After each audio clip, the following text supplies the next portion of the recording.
presented by Mathri Express Music।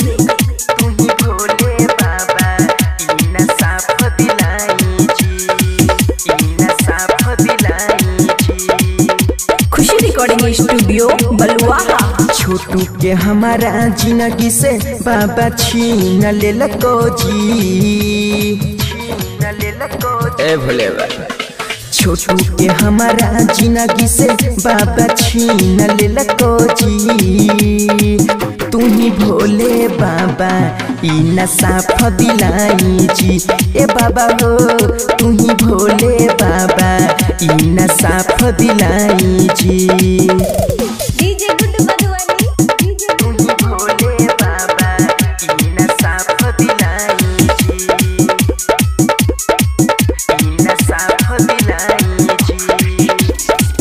बाबू भाई सब मिलके बन के चना डाल जी, छोटू के जिंदगी के कोयला कोई खाला सजी।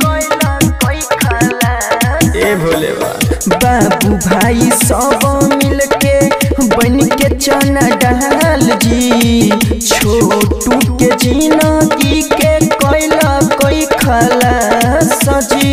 सोचल सपनवा सब तोड़ दिलको जी, सोचल सपनवा सब तोड़ दिलको जी, तू ही भोले बाबा ई नशा फदिलाई जी।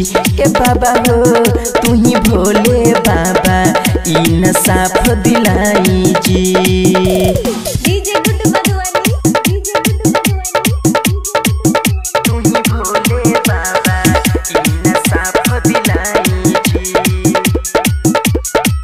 अभी तक ले कोयला कोई नहीं के करो कुछ जी, दे दिल यारती के जिंदगी में दुख जी।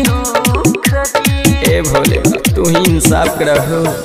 अभी तक ले कोयला कोई नहीं के करो कुछ जी, दे दिल यारती के जिंदगी में दुख जी। किसलाल गाई के सुनाई दिलको जी, राइटर राम के सलीखी के गवाई दिलको जी, तू ही भोले बाबा ई नशा फदिलाई जी। ए बाबा हो तू ही भोले बाबा ई नशा फदिलाई जी, दिला दन हो। खुशी रिकॉर्डिंग स्टूडियो बलुआहा।